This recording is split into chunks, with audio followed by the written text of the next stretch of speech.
right, ladies and gentlemen, hopefully you can hear me. Let's get the show on the road. This is Jim Nowakowski, staying in front of your customers with research, special COVID-19 edition. I want to play somehow creepy music, but I'm not going to do that. There's enough creep going on in the world today, isn't there? This is an AIA-approved course, so all you architects in the audience, designers in the audience, or anyone else who needs AIA credit will get it. It's also NKBA approved, and it's copyrighted by our staff. But as you know from my people who have been with me before, all you have to do is send me an email, and I'll give you the slides in a PDF file. This course was designed for architects, designers, and other professionals to get a better understanding of the market today. And boy, do we need that, don't we? We're going to discover how research, and in this case, research can help us with this COVID-19 business landscape, which, as you know, ladies and gentlemen, is just horrible, right? You hear the numbers every day, you watch the news every day, and you hear about businesses every day. So what we're going to talk about today is basically how research itself can help us understand what, in fact, this research can do to fight this terrible scourge that we have. The learning objectives are the same. We want to review business, research basics, how research gives us insights. I'm going to give you an RFM analysis today, because RFM is still one of the best ways to utilize your own file in doing this type of research. And then we'll talk about some evaluation of research findings as you go to market. But like many of my webinars, I like to begin with a story. So one day I'm in Vegas a couple of years ago, and my time was Chicago time. So, of course, I was up at 3 a.m. Vegas time because I get up at 5 in Chicago, and I go down to the cafe, and they were taking, long lines on the floor, carefully bolting them back. You see those two guys by the stairway? I noticed these two guys taking off the panels and then bolting them back, and I thought they must have had an accident. So the maitre d' walked up and says, "Table for one?" I said, "No, I just want some coffee to go." And then she paused and looked at me strangely. She says, "Well, usually you have to go to a table, but I'll get it for you today." I said, "Thank you." But then as she walked off, I asked one of the men, because, ladies and gentlemen, I'm always doing research. And this is what one of the messages that I want to leave with you today is: you should always be talking to people, right? So I asked one of the guys, I said, "Did you have an accident there?" He goes, "Oh, no. We're just washing the rocks." "Washing the rocks?" I asked. He said, "We have to wash the rocks because they get dusty. The air is always circulating, getting in through the openings over here. They get dusty. And if you want to know what I'm talking about, here's a close-up of the rocks." So we do this all the time, and what's the word? The guys go start. What's the word I'm looking for? That we do this all the time. And I said perpetual. He says, "That's it, perpetual. It takes about 6 months to wash all the rocks in this display." If you remember the display, I'm going to show it again in a minute. In fact, here it is. So it takes these two guys, and they only do it off hours, like in the early morning. It takes them 6 months to finish washing the rocks, coming back and starting all over again.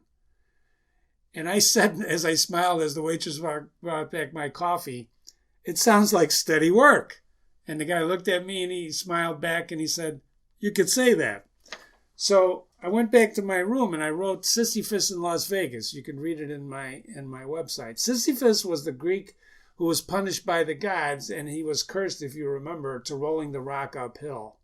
He never made it to the top. The gods would always say, "You're going to almost get there, Sisyphus, but, unfortunately, we're going to roll that rock back down." Existentialists found this theory, and they really talked about that in the sense of what is the purpose of life, right?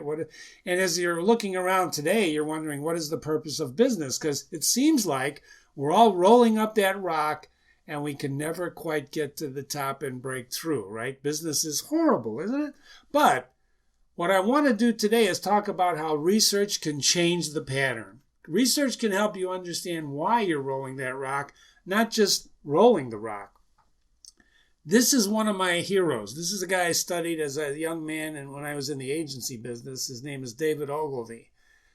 And one of the things Ogilvy said, if you're trying to persuade people to do something, and you're all everyone in my audience is trying to do that, to buy something, it seems to me that you should use their language, the language they use every day. In other words, you don't talk in gobbledygook or jargon.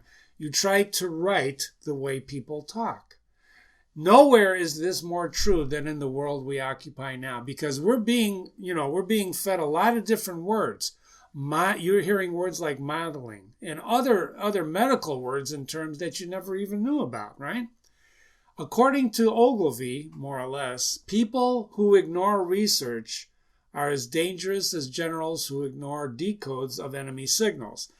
There's a great book called Call Sign Chaos by Jim Mattis. I encourage you to read it. And Mattis was a great believer in research. He had people within his platoons actually feeding him back information on what the conditions were in the battlefield.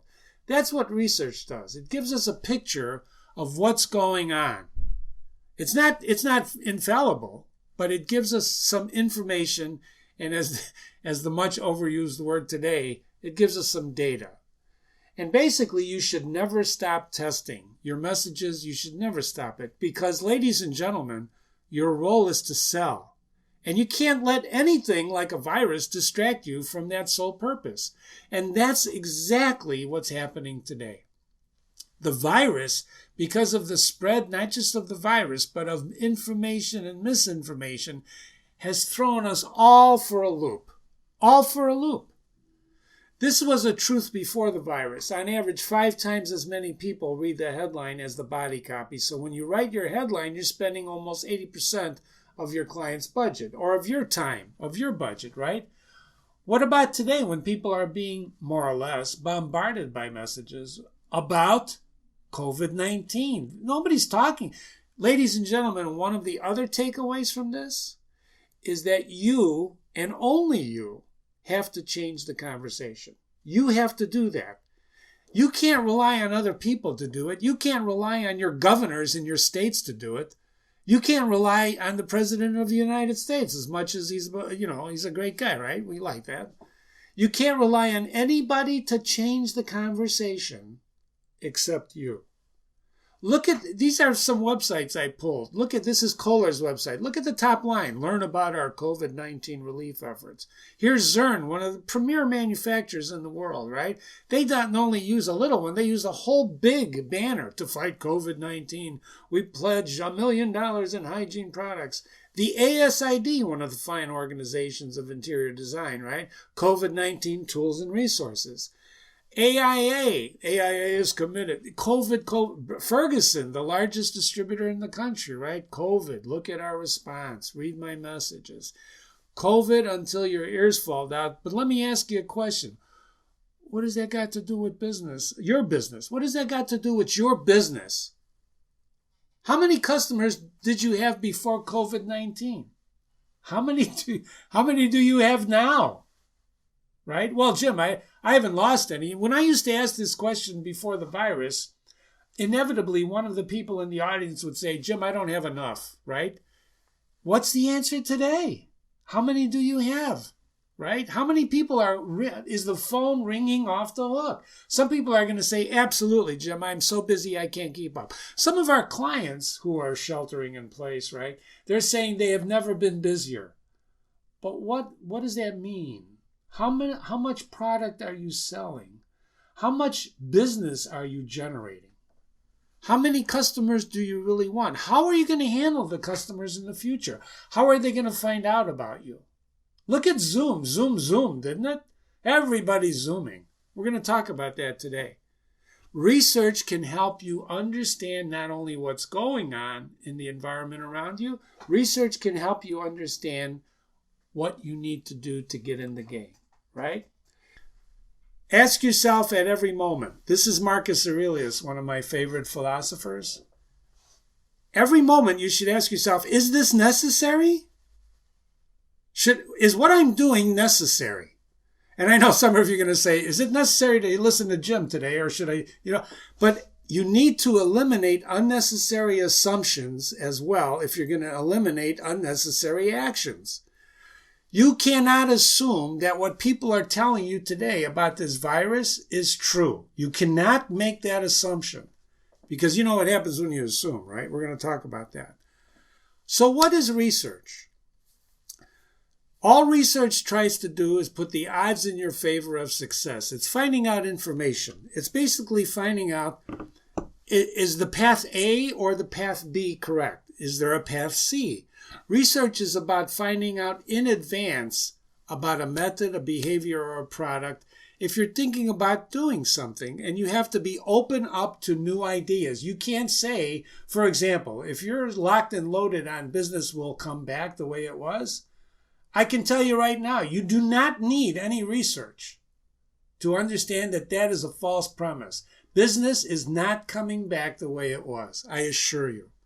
I don't have to spend $100,000 on a research project to tell me that. We have clients going out to, hiring us to do research for their customer file and for their customers or their value-added participants that are in the value chain, right? To find out how COVID has affected their business. Ladies and gentlemen, we try to tell our clients, it's bad. I can tell you how it's affected it. There is no business. Business is changing. People are afraid. And when people are afraid, they don't want to do anything. For fear. Fear stops you. Your job, here's your third learning, is help people overcome their fear. Because if everyone's talking about the virus, if everyone is thinking about the virus, ladies and gentlemen, you have to change the conversation. I'm sorry, you do. You have to overlay data and you have to understand that knowledge is comparison and that you have to go forward with research, of course, some of it, but you have to be the one to change the conversation. They're not going to say it. Research seeks to do one thing. May I tell you what it is? It seeks to remove uncertainty, right? Good luck with that. That's never going to happen. It's never going to happen because the world is uncertain. We are not math formulas. I wish we were. I wish 2 and 2 were always 4 when it comes to human behavior. Gosh, I wish that was true. But it's not. Therefore, you have to experiment all the time. There's no proven formula. You have to experiment until you get something that's cooking and then use it until it doesn't cook anymore. You heard of the Heisenberg uncertainty principle, right? It's like the electron going around the atom. The more you chart its velocity, the more you don't know where it's at. The more you find out where it's at, the faster it goes. You should be doing research all the time. You should be talking to people. You should be listening to people. You should be comparing that to your own common sense. And just ask Coca-Cola, one of the most famous screwed up research projects in the world, right? They had this new formula, right, for Coca-Cola. They researched it out the yin-yang. Everything told them this is going to be a huge success. They launched it and they flopped on their face. That's not the first or the last time that will happen. Look at this. This is a House research project from a couple of years ago. This is I just had a call from House yesterday trying to upsell me on a platform and increase my visibility. And I said, whoa. I'm not a designer. See, they made a horrible mistake. They didn't look at my website first. I've had a House profile, but I'm not in your business. I'm in my business, and I do it because I like to listen to what people are doing. So in this research, they're talking about construction manager hiring and design. Look at the bottom chart. Kitchen or bath designers, 5% of the people in the House audience, which is a beautiful platform if you're visual, right? The House platform, right? Kitchen designers are only hired 5% of the time.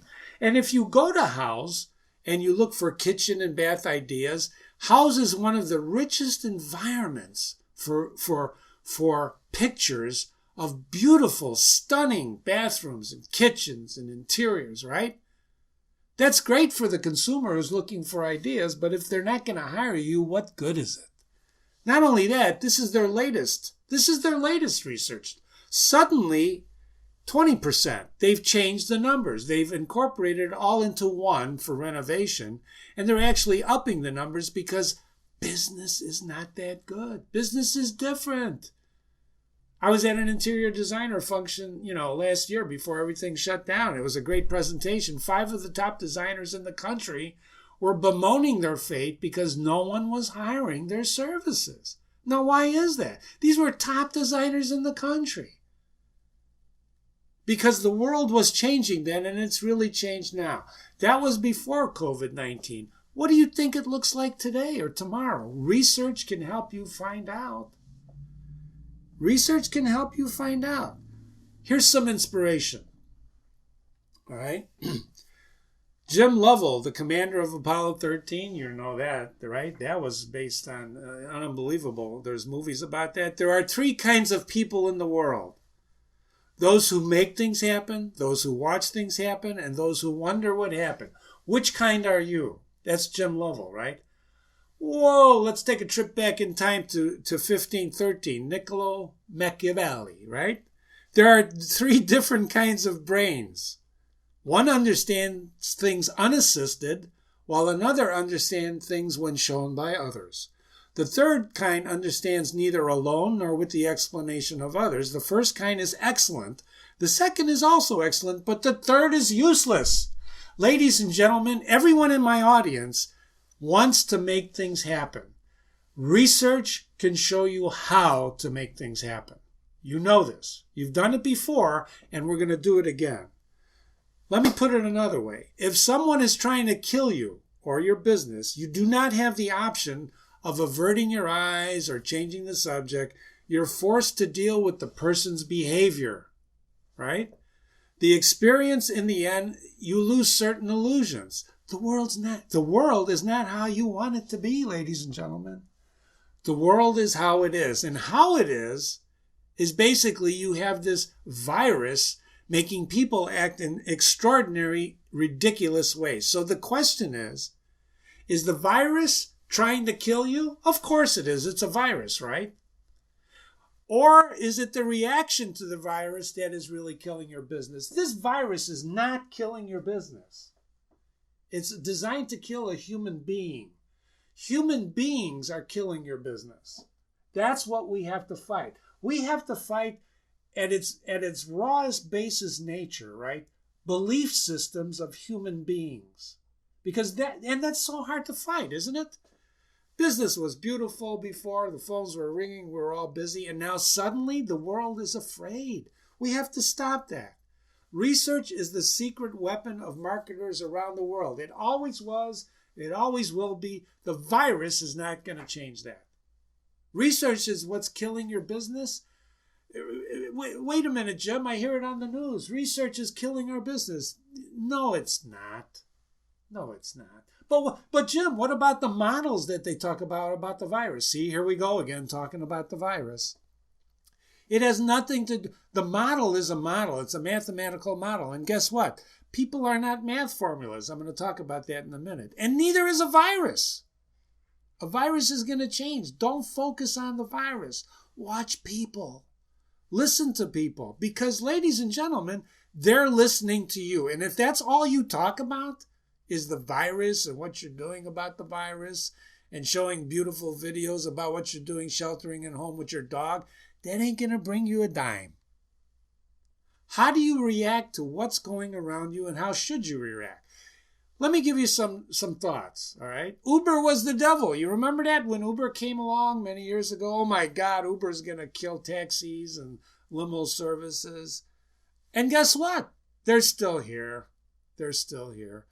So ask yourself, what trends are emerging because of business conditions? For example, sheltering at home. I had a client call the other day and said, my designer, we sent her, she wanted to work at home because she had a new baby, so we set her up with 2 screens. The graphic designers love 2 screens. We set her up, and then the virus hit. Now, all 90 people in his office are sheltering at home, right? They're paying big bucks downtown in Chicago for that space that no one's using. And the designer, after just 2 months, is calling him up and asking him, when can I come back? I've got to get out of the house. So she was going 2 days a week at home, 3 days a week at work. Now she's 5 days at home. You'd think everything would be wonderful, right? No. You know why, right? People are social animals. So as much as we think, well, business will never be the same, we'll all be working at home, not true.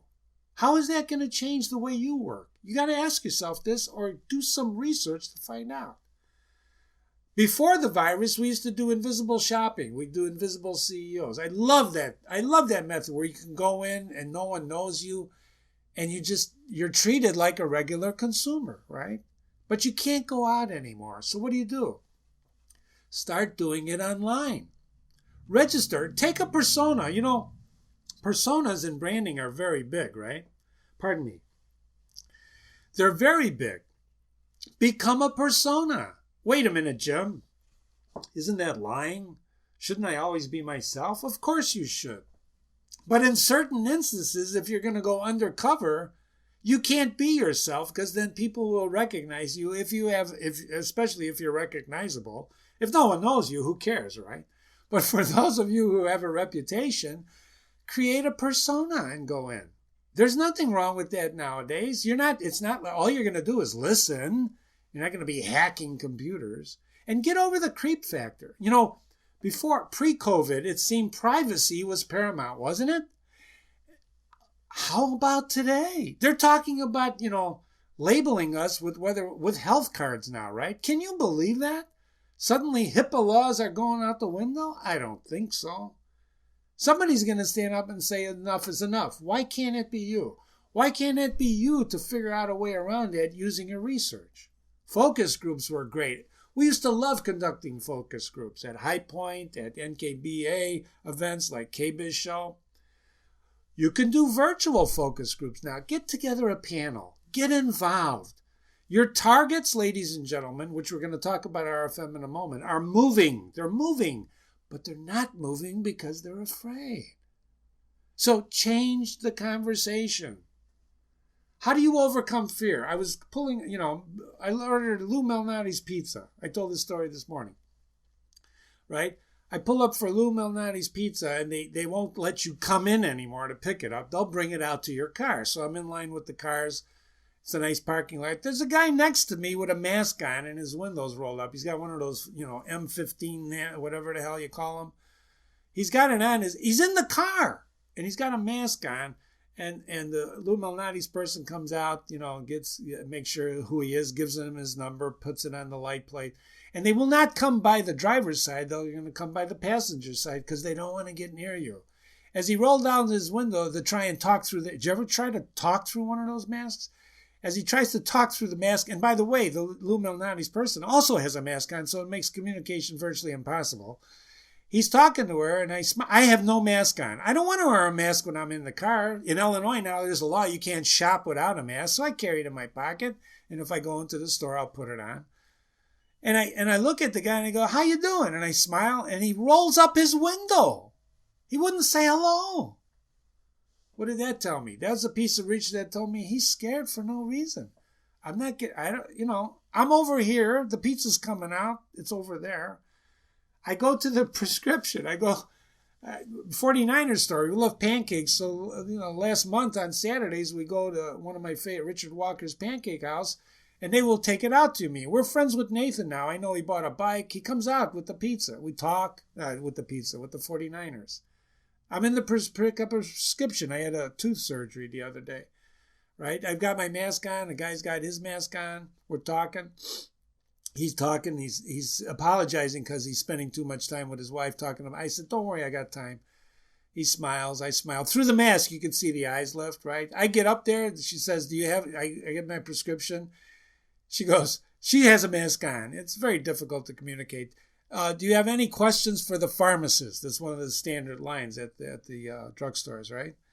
And I said, no. Does the pharmacist have any questions for me? And the guy that was in line busts out laughing behind me. And he goes, I don't know. Were you serious? I said, well, kind of. I said, I was smiling.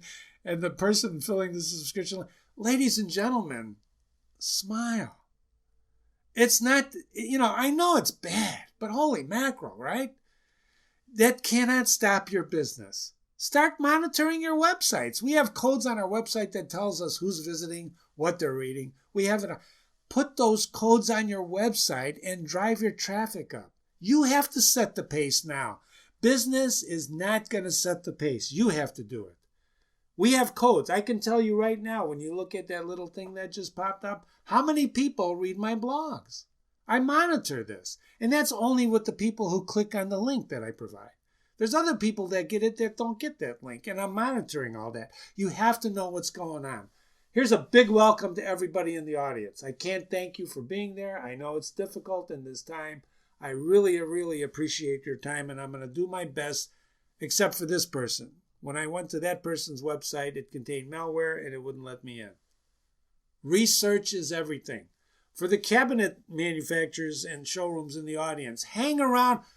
You know, maybe you're closed, maybe you have hours by appointment, whatever. Hang around Home Depot. Put your mask on and go to Home Depot if you're in a state where that requires a mask, and hang around and listen to people, what they're talking about. Engage people. What are they buying? What are they buying? Talk to them. Find out what they're... Because people are still buying things. They may not be buying them from us, but they're buying things. Go where the action is. As they say in the military, ride to the sound of the guns, right? Don't ride away from the guns. Engage them. For the architects and designers in the audience, have virtual meetings. This, can you imagine this 5 years ago when the internet speeds were not what they are today? This would be even more horrible than what it is. But because the internet is there, it's God's gift to us, right? Let's use it. Look at go to Gensler, the largest architect in the country, right? Look at what they're doing with this. They're posting constantly. They're throwing out ideas. Some people say, I was talking to a client the other day. He said, those ideas are horrible that Gensler is putting out. I said, well, I don't know. How do you know? There's no certainty. I think they're pretty good ideas. But he was, a structural engineer. So he didn't think, right? He doesn't think. But who cares? Join the conversation. Engage them. Manufacturers out there. What happened? What happened to the Rotary clubs of the world? The other things. How do you help them? You know what happened to the trade show industry, don't you, ladies and gentlemen? Boom! The wall came down and everybody canceled. I was supposed to speak at Neocon, right? They canceled it. I still had one, and I drew 250 people in my online audience because of the same presentation. In fact, that was the first presentation I redid because of the virus, because they closed it down. For the first time in my career, I had people walk out of my virtual audience because they didn't like what I was saying. And that's okay. I'm generating response. You have to generate response. For manufacturers, have a virtual trade show. It is your opportunity to get a undivided attention of an audience. You don't have to compete with 1,000 booths. You don't have to compete with only 2.5 days. It's your chance to own the audience. Do you understand? This is opportunity knocking. If you're dealing with the government, or you want to deal with the government and who doesn't, we recommend Bill Track 50. It's a great legislative tracking tool to help you understand how the laws, there's over 500 laws already trying to be passed on this virus thing. And guess what's the bad news about that? Nobody understands the virus. They still don't understand it. One of the favorite comments I hear from all these people in power, we're learning a lot. Everyone says that, from the governors to the president to the people. We're learning a lot. Well, guess what? They're learning at your expense. Stop the madness and change the conversation. Research your customer files. And now we're going to talk about RFM. By the way, this is what Gensler's doing. Go to Gensler.com and their blog site. They're presenting content, and you should be doing the same thing. You want to be doing content. Ladies and gentlemen, it's impossible to tell why people do what they do, isn't it? And predict with any consistency whatsoever. But we don't want to tell research this, because then researchers would be out of business. What research does, it gets you closer to the truth. It puts the odds in your favor. As I said, we are not math formulas. If we were, it would be totally different, right? But sometimes, as Dostoevsky says, we like to break things, right? Interline believes people make choices. These choices are made because they make them, not because their chemicals tell them to make them, or because some Governor says you can't do business. You're not essential. Is there anyone in the audience, anyone, that does not consider what they do to be essential business? I don't see any hands going up. Great. You know why? Because you're essential. Of course you are. Of course you are. So, what can research tell me about this? Let's start with RFM. The most important asset you have right now, the most important thing you can do right now, is look at your current customers. I don't care if they're showrooms, if you're a manufacturer, if they're consumers, if you're a designer. I don't care what they are. It's your file. No one else has that file. It's your file. And what you want to do is do some research on that file to figure out what you need to do to get business going. We recommend research, frequency, we recommend recency, frequency, monetary value research. Recency, we're going to talk about each one of these. Why? Because if the project is recent, you're also going to have what they call the dead file, the non-recent. Where you have a frequent customer, you're also going to have an infrequent customer, which probably, by the way, ladies and gentlemen, and I know some of you have already communicated with me that you have people actually buying your services, which is great. Congratulations. Find out why they're doing that. And then take that why and throw it out to the others who are not moving. Throw it out. I want to show you examples of this. What's in your customer file? You have fields, right? Name, title, address, phone, email, what they bought, when they bought. The more data you have in your file about these people, the better off you can research them. If you know Excel, you can do this very easily. If you don't know Excel, find someone who does and tell them to start sorting these files out for you. Find someone to do it. There's plenty of people out there. Frequency means how frequently did the customer purchase from you. So if you have 1,000 people and you sort it by the most frequent to the least frequent, you're going to have a lineup of the top 10. So you can ask yourself if you can increase frequency, right? Or is it a one and done? Did people buy frequently from you?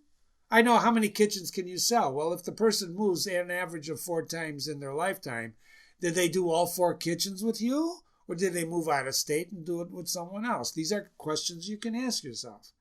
You can't increase frequency if you've already sold him your product. Some people tell me that. Jim, I can't increase my frequency. It's a one and done. No, it's not. It's a one and done in your mind. As I said, when you approach this new world, it's not one and done. In fact, nothing is certain anymore because you have to carve out the certainty. For example, this assumes your person has no friends. It assumes the person will never move.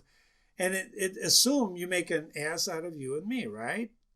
So, if no one is buying, why are frequent customers frequent? Why are they frequent buyers of what you're selling, of your service? Why do they continually, as an architect, use your services? Figure that out and offer it to everybody else. And if you're sitting there bemoaning your fate, oh, no one's buying anything, Jim.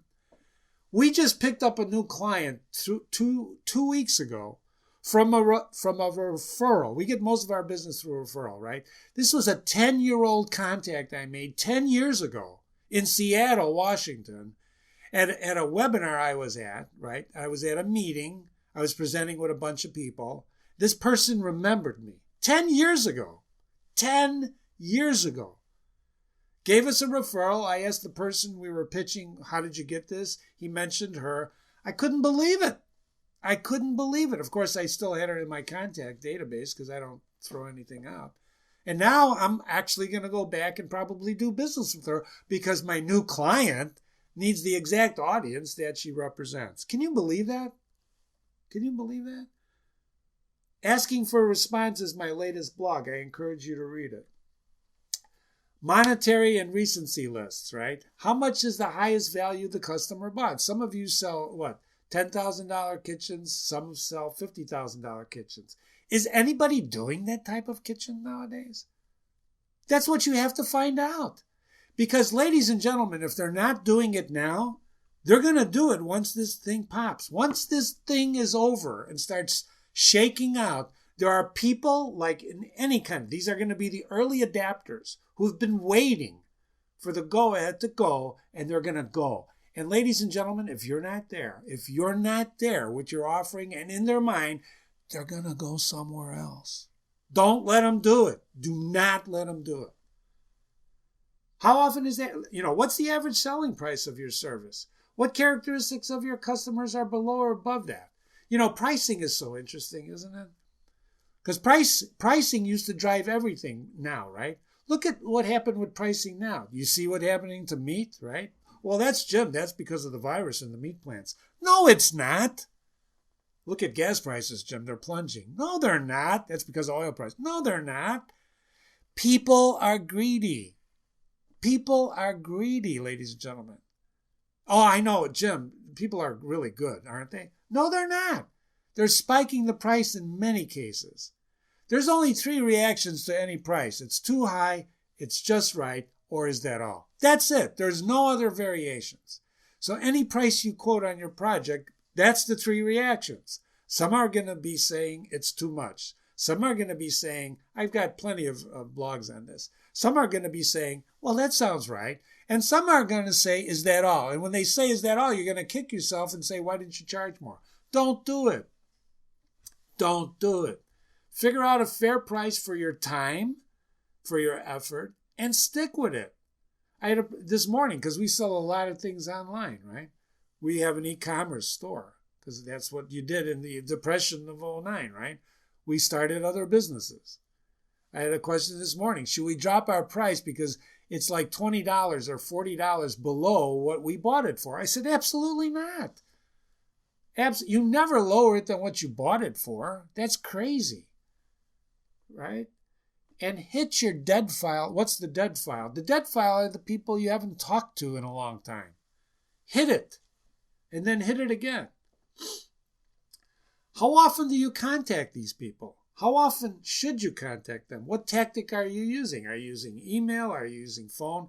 Ladies and gentlemen, what's your expectation? Right? You have to have a plan, a strategy to do this.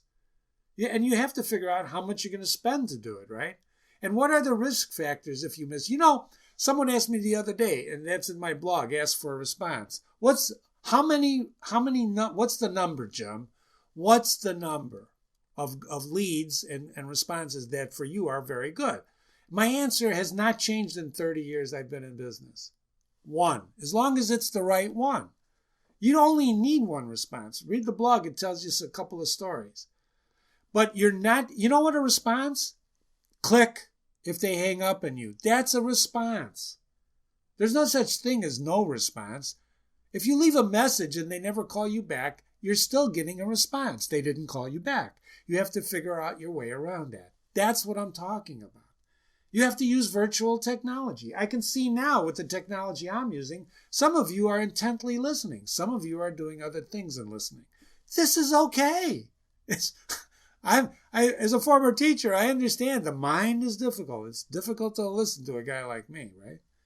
I'm just saying, I understand these things because if you're not selling right now, you have to be paving the way to sell. That's the secret. That's what research gives you. It gives you information to pave that road so you can keep on selling. The other day I was talking to somebody and they said, Jim, what are you really selling? I said, well, I'm selling ideas. He says, but I had a great compliment on one of my webinars the other day from a designer. And I haven't looked at the entire audience yet, but he may or may not be in the audience. He said, if I looked at your webinar, which was recorded 4 times, I would know exactly what to do. And I said, what did you walk away with? He says, well, you didn't give anything concrete except for one idea, the importance of your website and how important it is in your tactical execution. And that's true of all my webinars. The website is your key component to everything you do because it's the one thing that Google can't change. It's your website. They change their algorithms all the way and everybody wants to be on page 1. But your website is your website, right? Zip codes. You have zip codes in your customer file. Study the zip codes. Ladies and gentlemen, the IRS, believe it or not, even though taxes are postponed, the IRS has one of the most unbelievable databases where you can go in and you can find out the income levels of a zip code. This is true.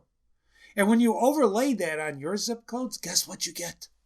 You get a map of where you should be prospecting. Because, ladies and gentlemen, zip codes are usually comprised of similar people with similar wealth, right? And if you're prospecting a zip code that has, in this case, let's say 9,400 returns in the zip code, and you only got 4 customers, what do you think you should do? What do you think? You don't need any research to tell you what to do. If you only have 4 customers in a zip code of 9,490 returns, and 94% of those people are earning $200,000 or more, or were before the virus, guess what?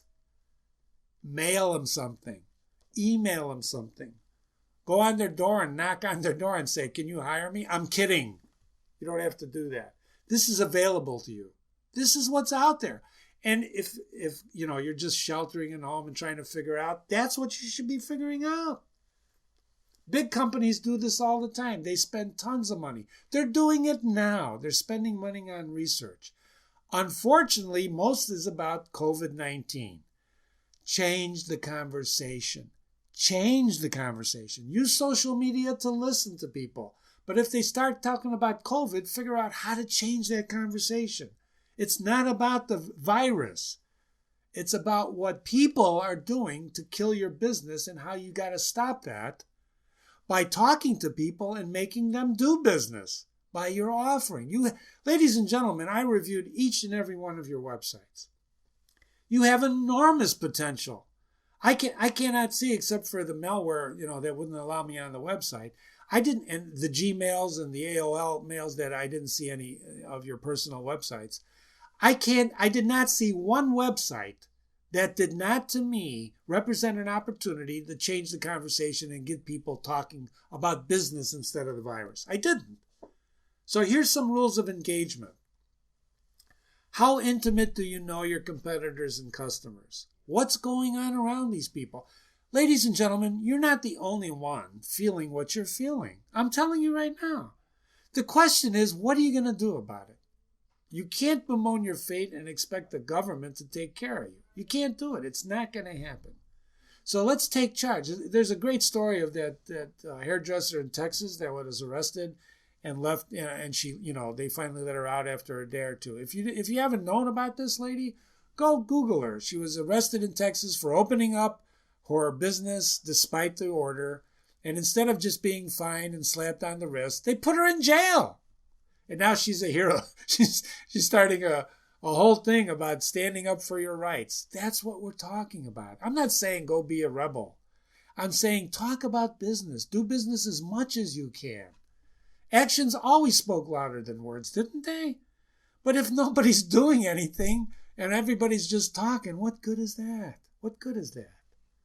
You need the right information at the right time in the right place. The 7 things to ask when you lose a pitch is one of my most popular blogs.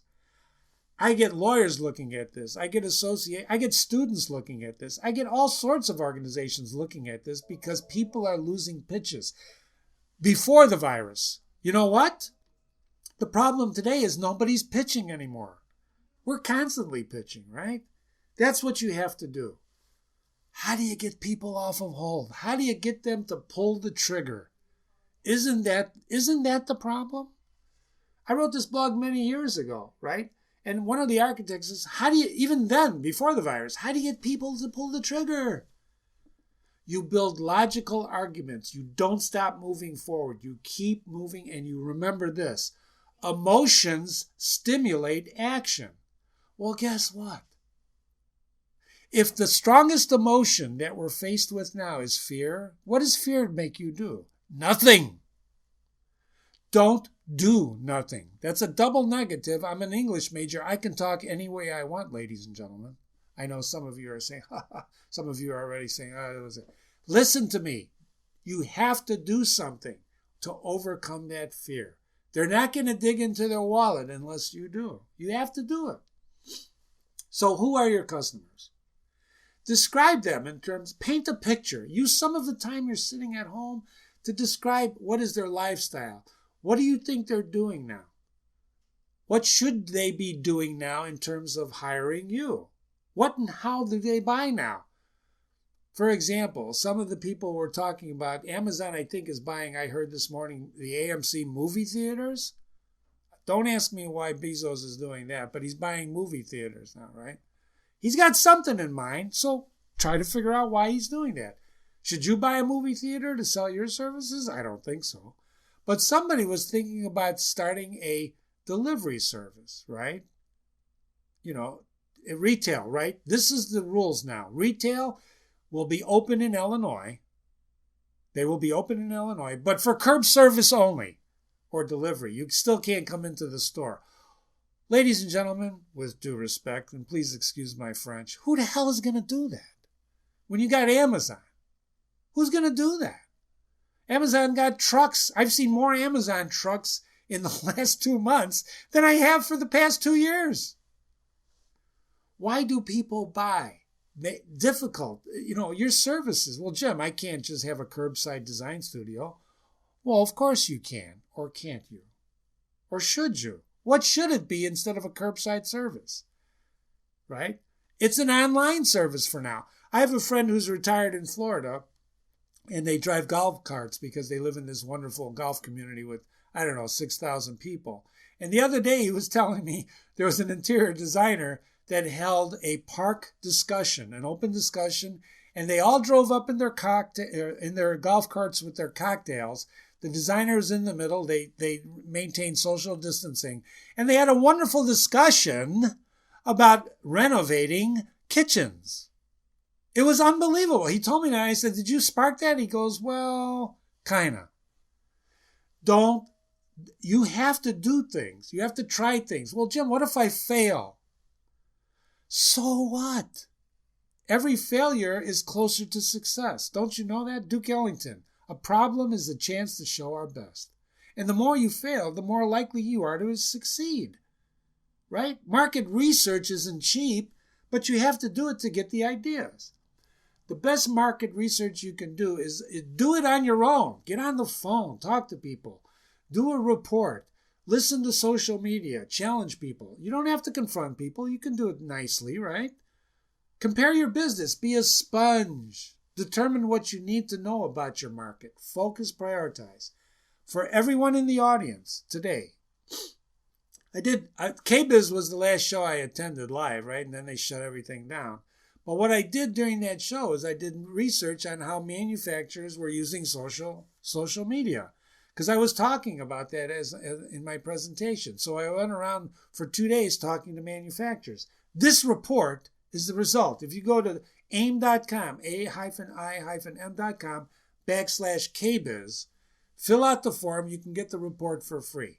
You can get the report for free. Don't do it now, wait till we're done. But that report, which is a comprehensive report, is free. Now, Jim, and you're going to say, well, Jim, that's pre-COVID, right? What about post-COVID? Ladies and gentlemen, social media is probably the curse and the blessing, right? Because part of it is the misinformation. But the blessing is that it's there, it's always going to be there, and you need to monitor it. You need to listen. That should be one of your open channels for listening. You don't have to participate if you don't want to. But it's very important to listen, not to the BS, but to the people, genuine people, that are talking about issues that they face. What you'll see there is, in fact, intense fear. You'll see some things that are distractions, like your dog running, your dog, I saw a great video on Instagram the other day about a young dog approaching like 5 cats who were ready to pounce on them. It was a cute video. It wasted 30 seconds of my time. It didn't gain me anything except a smile on my face, and people need to smile sometimes. But how many videos of dogs and cats do you need to see before you got to get down? Get that report, ladies and gentlemen. I'll be happy to send it to you. And get busy. Put a question on your website. Send out a short survey to your customers. You can do this. SurveyMonkey, a very cheap, inexpensive tool, right? Inexpensive. Unbelievable powerful tool for doing this type of thing. SurveyMonkey. Make some phone calls. Talk to people. Get a nugget of information. I published Selling the Why and Why It Ain't So. You should read that because that was at a NARI presentation that I was at giving a speech that I attended the guy before me, and he was on this Simon Sinek's selling the why, which is a great video, right? But the problem was people aren't buying the why anymore. There's something else going on. It's not just about the why. We all need to differentiate, but you have to really, you know what the problem is today? It's the fear. It's the fear. You have to overcome the fear, and then the why will kick in. Tap manufacturer research. Ask your manufacturers you represent and you work with, what are you doing to help me? What can you tell me that I can tell my clients and my customers about your product that's going to make them want it more than ever before? I had a client the other day saying, I called him up and he said, oh, we're doing great. We're in a certain area where people need this product more than anything else, and it's not masks. I didn't believe it for a second. You know why? Because supply chains are disruptive. He can't make the product fast enough. He can't do it. It's impossible. So, some suggestions. Do a mini focus group. Invite 3 or 4 of your clients online at a round table. There's Zoom. There's GoToMeetings. There's all sorts of tools. Don't feed them virtually. I have a virtual breakfast with a major publisher every few weeks now, right? And I bring donuts. I send him donuts ahead of time, and he has his donut and I have my donut. You can feed them and tap them for ideas and opinion. Make it casual. Become invisible. Like I said, take a persona. Listen to social media. Create an identity that's not you. Well, isn't that illegal? No, it's not. Isn't that like dishonest? No, it's not. Not unless you're going to use the information, in an evil way. You're listening to people. My first Facebook, I had a client that came in and said, I forgot to bring the press release that I wanted to show you, but I did post it on our Facebook page. I was so proud of myself. This is when Facebook was first invented. I was so proud of myself. I logged into Facebook. I brought up my account. And my client looked at it and said, Jim, you have no friends. I said, no, I don't. And he goes, but why are you on Facebook? I said, because I want to listen. And he laughed, and we read his press release, and he went. But I still have no friends. I'm on Facebook. I have very few friends. I'm not on there to talk about my operations on my tooth. I'm on there to listen, to study people, to listen and find out why are people doing this? I want to know because my clients want to know. Be a lifelong learner. You can't teach anyone anything if they know everything. That's one of my favorite sayings I came up with. You cannot teach anyone anything if they know everything. That's the worst kind of client you can have. We just got hired by a major buying group. When I asked them, because we were competing against 2 other major companies, right? This is right before the virus hit. This was last Christmas time. And when I said, why did you hire us? He said, because I think I could learn something from you. Do you know how good that made me feel? Not only make me feel, but how good it makes me feel, because our differentiation comes from knowledge and service. That's it. Unduplicated knowledge and service. These are hard pillars these days. How do you service somebody if you can't visit them? Right? Right? I remember seeing a visual of a guy who couldn't get into a nursing home to see his mother, so he rented one of those lift cranes and had it lift him to the window on the 3rd floor. I'm not saying you should do this, but there's innovation. That's beautiful innovation. Remember, make things happen. Only you can prevent a forest fire. And if you know who said that, email me when we're done or put it in a question or a chat box, and I'll send you something. Remember, only you can prevent forest fires. Remember, only you can make things happen. You see that picture on the bottom right? That was a webinar I attended. I took a screenshot. One of my secret weapons is understanding fashion and how fashion operates, right? So one of my favorite sources of information is called The Business of Fashion, because all they do is talk about business, not just fashion. If you study fashion, ladies and gentlemen, you're in for a really wild ride, because there's some weird fashions going on out there, right? But I don't judge. I say weird to you in respect, but I don't judge. I have an open mind when I go and listen to these things. And I was shocked at the youth, these young people, throwing out ideas, many of them just throwing them out there. They don't know what's working. They're trying everything. That's the attitude we all need. One of the things I heard the other day, which was true, that, nobody told me you can't do this, so I just did it. When people tell you you can't do it that way, there's a reason. They either don't want it done or they know you can do it and you could probably end up doing it better. Don't be told you can't. Just try it, ladies and gentlemen. Whew, what time is it? Oh, perfect timing. Jim, you did it again. We have 5 minutes. Questions. Let's go to the question boxes. I see a question here from Laurie. Smokey the Bear. Laurie. Oh, I sent it to everybody. Now I got to send everybody something.